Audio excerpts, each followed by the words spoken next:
Good evening. I would like to call to order the November 30th, 2016 school committee meeting. The time now is 6:30 p.m. We will be entering into executive session to continue discussion relative to personnel matters. The school committee will reconvene in open session at 7 p.m. At this time, do I have a motion? I'll make that motion. Second.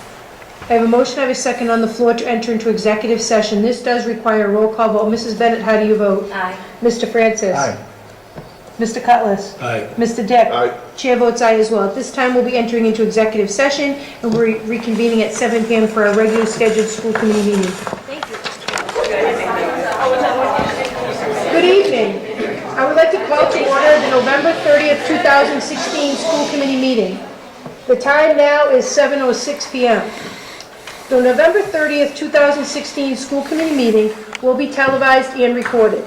Under the open meeting law, the public is permitted to make an audio or video recording of an open session at a public meeting. At this time, I would ask if anyone is recording tonight's meeting to please identify himself or herself. Krista Bresnahan, Town Crier. Thank you. Welcome this evening. Okay, thank you. At this time, I'd like to ask our honored guest this evening to lead us in the Pledge of Allegiance. Pledge allegiance to the flag of the United States of America and to the republic for which it stands, one nation, under God, indivisible, with liberty and justice for all.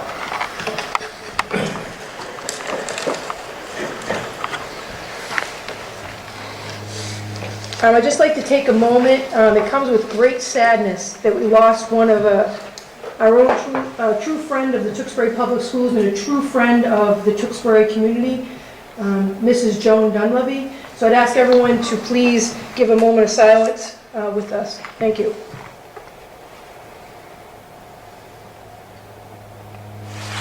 Thank you. At this time, I'm going to hand it over to Mr. Malone to introduce our recognition for this evening. Thank you, Madam Chair. Great night for Tewksbury Athletics this evening. We had the great privilege of honoring the girls' cross-country team. As a former cross-country coach, I can tell you this is a proud moment for all these student athletes. There's certainly some pieces about girls' cross-country that crossed my mind. As a superintendent, I recall my first day starting here in July and seeing that there were two things that were very consistent on my drive into school every day. They've never done this before. That's what happens when you lead the freshmen. This is like watching a practice. Come on across, come on across.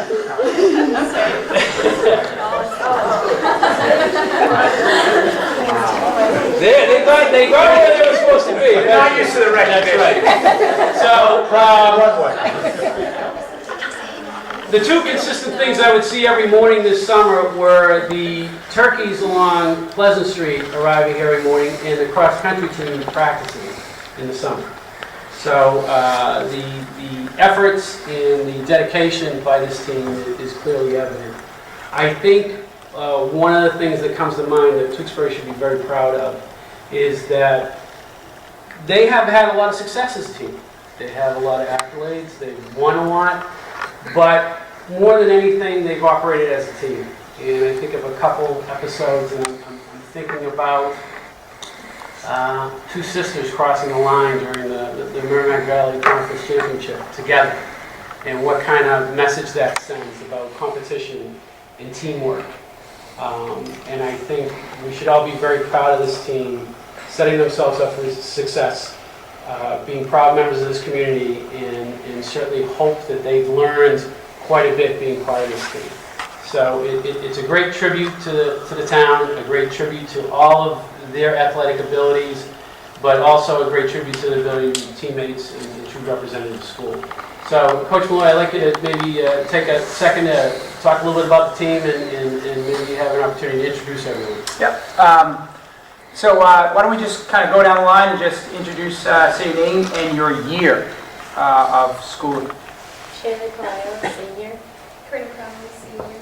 Sarah Fisher, freshman. Chloe Satterfield, junior.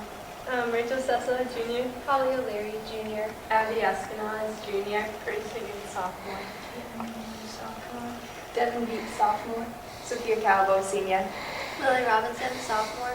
Lauren Palomino, senior. Emily Sessa, senior. Sarah Palomino, freshman. Megan Osterdag, freshman. Shannon Crowley, freshman. Mackenzie Clark. She's a freshman if you can't tell. No, I appreciate the kind words, Mr. Malone. I think a couple stats, we kind of be stat-driven in today's athletic society in general, but two stats jump out at me. 4,000 miles run, over 4,000 miles run by this group in the summer, and over 5,000 miles run during the season. 9,000 miles, I don't know how far that gets, but I know it gets you pretty far. Probably to beyond Hawaii from here. Over 24 weeks, and what we're really proud of is not one major injury as a result. So, they did it intelligently, a lot of communication between the coaches and the athletes about how they're feeling and how they're doing, and sometimes making some really tough decisions about which kids would be in the lineup and which kids wouldn't. And to their credit, they handled every single moment of elation and disappointment with class. Some of the team success, we just came back from a competition in New York, the Northeast Regional Championship meet. That's all six states in New England, plus Delaware, New Jersey, and Pennsylvania. And we were invited to be a part of the championship race, as well as the open race. And that was hosted by Nike. In every major competition we went to, when we brought our team, we came home with 2 trophies. Our JV team came home with a big trophy, and our varsity team came home with a big trophy in every one. And you would think at the regional championships, that kind of the best teams in the region, that probably would not happen. But it did. 8th for our open team. So just raise your hand if you were on the open team, 8th place. Congratulations to you. And 9th in the championship meet, the championship race. And as far back as I could find, at least the past 6 years, it's the first time 2 teams in Massachusetts placed in the top 10. Milton was 4th, and our frenemies, as I like to call them, our friends and our rivals from Milton, they were 4th, and we were 9th. So raise your hand if you were in the championship race, please. Congratulations. In addition to that, big regional success, we had a lot of local success as well, as Mr. Malone pointed out. NBC champs for the first time since '99, as well as runner-up in our division and runner-up in the entire state. The cool thing about being runner-up in the entire state is, regardless of school size, we were the 2nd best team in Massachusetts, and it wasn't really that close. So that's always pretty cool to be a part of. Not a lot of glory in cross country. Pretty much it's the parents who come out to watch you. You're not getting a fan bus to go to your meets. And that's fine by us, because we know that in the end, we support our friends and our colleagues, and we know that they support us in the conversations the kids have in class about, oh my goodness, you run 2 miles, I couldn't even walk 2 miles, and whatnot. So it's much appreciated on my end, and this is also Coach Cusick, our assistant as well. So I know that I speak for him as well when I say thank you and congratulations.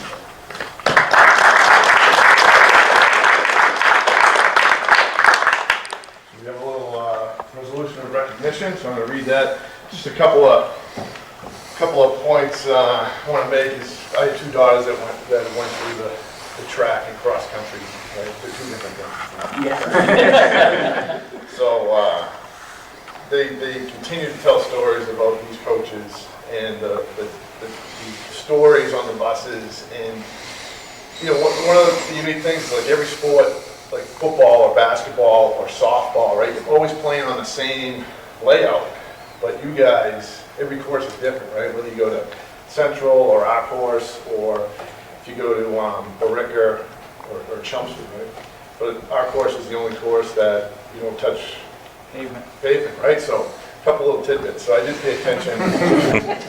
Then the last thing is cross country seems like it's funny to watch parent reaction, because usually you got everybody sitting in the stands or something, but on cross country, you get those crazy parents that will start running with We got a couple.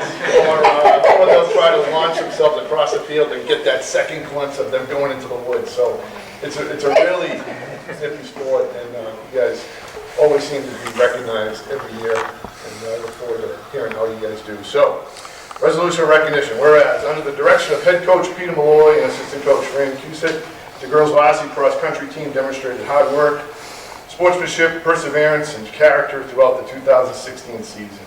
And whereas the 2016 girls' varsity cross-country team is the 2016 NBC overall champion, NBC2 champion, Division IV runner-ups, All-State runner-ups, and MIAA Ted Dukowitz. Yep.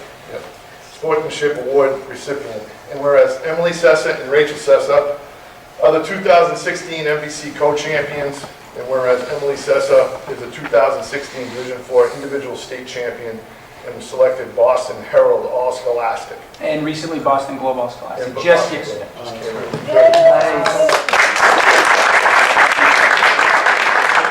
Plaque right with your face on it. Whereas Peter Malloy was selected as the 2016 NBC Coach of the Year again. Whereas Samantha Allman, Sophia Calvo, Mackenzie Clark, Nicole Coffer, Caitlin Connolly, Karina Crowley, Abigail Eskenas, Rachel Fagusha, Amy Glover, Grace Higgins, Holly O'Leary, Megan Ostertag, team captain Lauren Palomino, Shaylee Pulio, Lily Robinson, Chloe Satterfield, team captain Emily Sessa, Rachel Sessa, Devin Meets, and Natalie Veloz brought great pride, recognition, enthusiasm, and honor to themselves, to their parents and families, to the Tewksbury Memorial High School, and to the town of Tewksbury.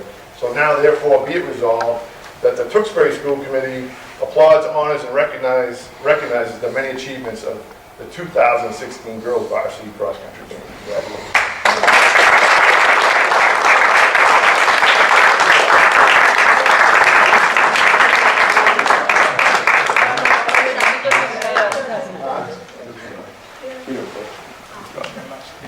Congratulations. These are all the freshmen in the back. Good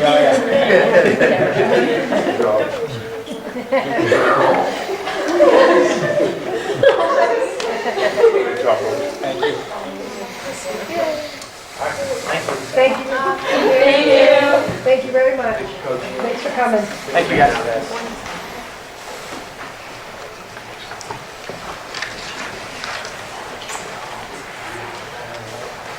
So at this time, I'd like to ask our student representative, Ms. Kelsey Dunn, to present the Tewksbury Memorial High School report. All right. So we have the DECA Megan McCarthy Memorial Fashion Show was a little over a week ago, and they broke multiple records, which they raised $13,000 to donate into the Megan McCarthy Research Fund. And 89 students walked in the fashion show, and they also would like to especially thank the survivors and their families who walked in a special segment of the show called the Survivors and Fighters Walk.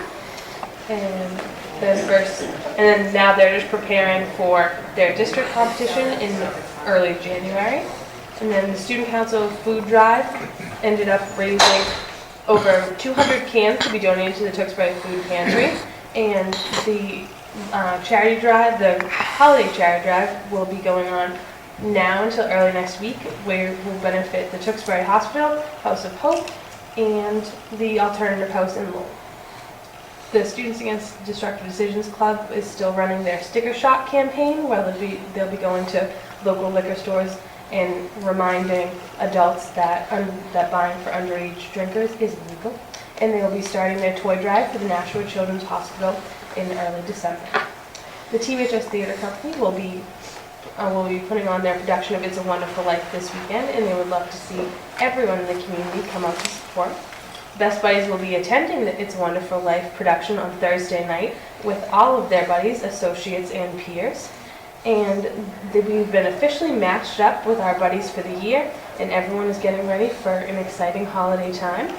And NHS has started their tutoring once more, and they're selling blankets to benefit the club. Thank you, Ms. Dunn. Okay, moving right along, Mr. Moorman, we have the presentations this evening. Welcome, Mr. Martin. So I have provided you with a 6-year breakdown report of PSAT participation. And as when you review the report, you'll see in the years 2011, 2012, and 2013, the participation was a little bit lower than the last 3 years. Some of that may be contributed by the fact that districts began paying for the PSAT exams for our students in the year 2014. The year 2014, it should be noted though, we did have a bubble of enrollment that year, which is our current senior class, which is a larger senior class than we had had previously. So there is a bump there. The 2015 year, you'll see that the enrollment and participation in the exam was vastly higher, and that is because College Board took the ability to have the Saturday administration away from all schools because they were implementing the new PSAT exam. And to get a better control of the results, they had all schools administer it during the school day. And this year they have returned to the option of either Wednesday or Saturday. And we did return to the Saturday administration for a variety of reasons, one being the new schedule and trying to just get our students acquainted with the new schedule before we thought about potentially doing any of this testing during the school day. So as you can see, you know, there's a lot of changes going on in the world of College Board and in the admissions process. Within 1 year, 400 more schools have become SAT optional. But there is something we need to be very cautious with, is that although schools such as UMass Lowell are now SAT optional, within those schools there are many majors such as nursing or engineering that still require the SAT participation. So we strongly encourage our students to still participate both in the PSATs as a means of preparing for the SAT exam, but also the sophomores taking it gives them an opportunity to familiarize themselves with this type of testing. But preparation, if you're a good test taker, it is the only opportunity in your junior year to qualify for the National Merit Scholarship Program. And that is based on your score. Similar to the Abigail Adams Scholarship, it is awarded to the top participants of the exam in the junior year only. So we encourage the sophomores to take it, to prepare, to practice, to have a great opportunity in their junior years. And again, juniors to take it to prepare them for the SAT in the spring of their junior year. And we still encourage all our students to take the SAT. If they choose not to take the SAT, we would say take an ACT exam, because even though these schools are becoming SAT optional, we've got to keep all pathways open for our students and make sure no doors are shut for them as they begin their postgraduate planning. So. Thank you, Mr. Byrne. This was great that you were able to come back with this data. So at this time, I'm going to open it up to my colleagues. I know I have some questions, but if anyone has any questions or comments regarding the PSATs. Mrs. Bennett? I was just wondering based on these results, what are you concluding for next year? Are you thinking of bringing it back to the weekday? So I think that's a discussion that would need to occur with the high school administration, our central office staff, to see what's best for not only the test takers, but the entire school community. I think there's a lot of discussion that would need to happen in planning on what is best. So I believe that in the past you've also had problems proctoring the exam on the weekends as well. So the PSAT, we don't have problems proctoring. Okay. Because the district pays, and their pay is better than the SAT. The SAT, I will be honest with you, with the new SAT exam last year, I had many proctors say they will not return. So very apprehensive looking forward to March this year. So is that something we as a school committee could look at the budget for the SAT proctoring as well? That might be an action we take to revisit that. So is it lower than the Oh yes, they only give about $120 to be here from, well, the proctors were here this year. If you were doing a regular administration, you were here from, you had to be here a little before 7:30 to set up your classroom. The administration begins a little after 8 per College Board. And then the regular administration was not out until after 2 o'clock. And if you had an extended time, for kids with accommodations that have been approved through College Board. I had practice here till 3:30. And how much do you usually get for PSAT? So it's 32 with the contractual hour rates of last year. This year is 32.04. So on average, I can tell you this year, the practice, they were here a shorter period of time. They get out a little after 12, but were paid $160.20. So for the PSAT, I usually have no problem. We open it up to the district. I mean, it still isn't a large amount of people, but it's enough to cover the exam. We do have some safety plans in place, like using LGI-1, because I can put a larger amount of kids in there. The thing is, so the way the College Board works is not only when I set up a room, I can set up a room, but I have to have a 4 to 5 foot perimeter around each test taker. And then there are requirements as to how many students to each adult in the room. So that is all dictated, and we have to follow that. We did get audited last year from College Board. They came in prior, huh? I assume we passed? We did, we did. They did come in and wanted to make sure we secure the exams and how we do that prior to test administration. So, All right, just one other question. I know Mrs. Palomino attended the conference, the joint conference early in November. One of the things that was brought up to us was the 8-9 PSATs, so that's given at a lower grade before even 10th grade. Is that something we consider, or? I mean, you can consider it, honestly. I'm not sure they really have, so the content on it. Why kids take it in the spring of their junior year, so they have more knowledge base, more content, and more understanding. In the past, children who excelled would be part of the John Hopkins program, and they would be then taking the SAT earlier on. Colleges may not even utilize that data. It was more or less for them. For putting kids to test at a young age, I'd be concerned, because if we start having them do that then they may not take it come their junior year and potentially participate for that scholarship opportunity, and which is where we want them to be, because there's so many other testing, you know, with all the MCAS and things like that. So I'm not quite sure. I think it would be a discussion I think the district would need to have. Thank you, Mrs. Bennett. Does anyone else have any questions or concerns? Mr. Cutlass? Yeah, thank you, Madam Chair. I was just going to say the same thing as Mrs. Bennett about the Wednesday. I mean, it's dramatic, the drop-off, when it wasn't during school. And it seems to me it's very valuable for them to take that as a practice test going into the SATs. And I don't know if you have data on that shows the more kids that take that perform a little better on the SATs or not. It seems like it would correlate, but... They don't give us data on that. I think really what's going to be the big difference is that the SAT prep is now free. College Board partnered with Khan Academy, and that partnership took the responsibility of parents paying $500 to $800 for their children to take an SAT prep. These children are very much in the computer age, so all this prep is on Khan Academy's online, very much where they do a lot of their stuff anyways. So if the child utilizes that program, they will enhance their school. And you guys monitor that? Well, we have because Khan Academy is a separate, it's an app that kids can get, they can go on their laptop or on their phone.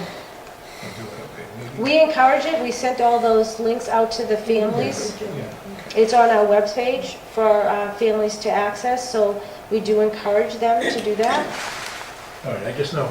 I mean, even though some of the colleges are up and out, like you said, most of them aren't, and it gives them more options. Right, so 900 out of 4,999 institutions. So there's still a lot that require the SAT, Right, so absolutely. And even scholarships now. There's some scholarships that are tied to that.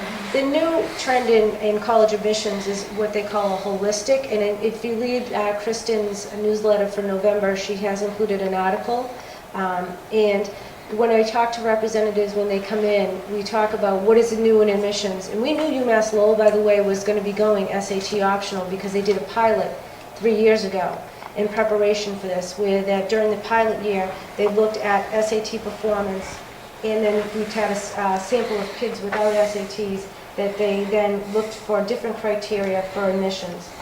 But they did keep that criteria for admissions for nursing and engineering because of the competitiveness of that, and they felt as though they needed an additional criteria.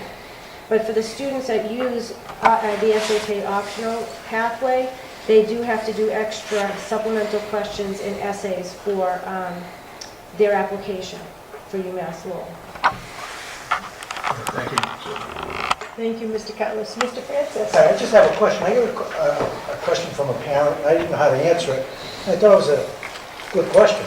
Is that with more and more students taking the ACTs now, especially in the East, is there such a test as a PACT? It's called the ACT. There is one. The plan exam, yes. Is that something that if we had a student that wanted to take that, they can take it somewhere? So I'm not sure where it's offered. I would have to research that. Most schools just do the PSAT. But with the growing number of kids, I'm not sure. I could research that for you. Okay. But we do have a lot of kids because this is why College Board went forward and changed their exam, was because more people were flooding towards the ACT because the ACT was more specific to what students were learning within their high school years versus testing strategies. So College Board kind of took a step back, revamped their test to kind of mirror more of what the ACT is. ACT is accepted at almost every school. It is the test of the Midwest and the West Coast. If you went out there, that's what they take. They don't. You didn't mention SAT, they would say, I don't know what you're talking about. So that's really specific to the Northeast corridor. Okay, thank you. Thank you, Mr. Francis.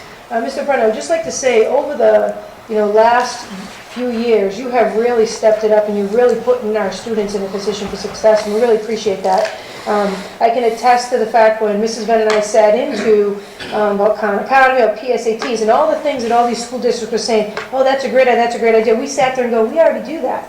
And that's certainly a tribute to you. So I just want to say you've really been ahead of everything, and it truly doesn't go unnoticed. So thank you for that.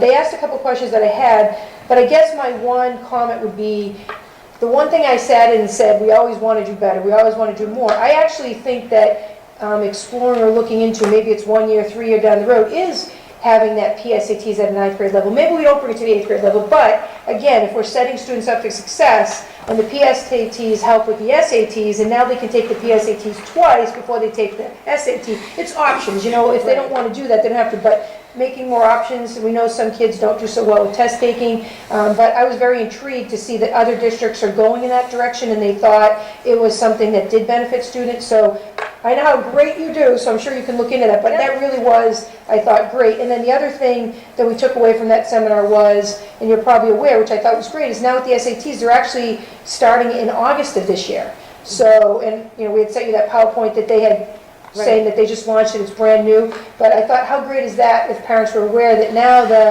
I don't know if we were in a position or we would do that or if someone else would host it, but to be able to have that availability in August too, when maybe life isn't so stressful and so forth. Again, certainly juniors, seniors going to this, I don't know if that's something that we're going to look into, but we will leave that in your hands. But again, thank you for everything that you do. It's very clear that you are really getting our students ready, and all the things that you're doing are very innovative and creative, and you're well ahead of your time, so thank you. Well, thank you. Okay, moving right along, Mr. Malone. Yes, Madam Chair, we have a couple of presentations today from some of our schools. Just to draw everyone's attention to the agenda, there is a misprint on there with the Dewey School and Heathbrook School. We'll actually be doing the Ryan School, the Trahan School, and the North Street School. And since Mr. Castano and Ms. Kimball have rushed to the table, I'm going to guess that they're going first. We are. All right. Good evening, everyone. Angela and I are very happy to be here this evening to present to you our 2016 park results, which we're very proud about. And we hope that you are as well. So we're going to get started with the Trahan School. And forgive me, former cross-country coach, I'm a stats guy too. So we have a lot of numbers here, so I hope it's not too boring for you. But it also gives a good look at where we are. at both of our schools. So right now, the Trahan is considered by DESE to be a level 2 school, which means that we're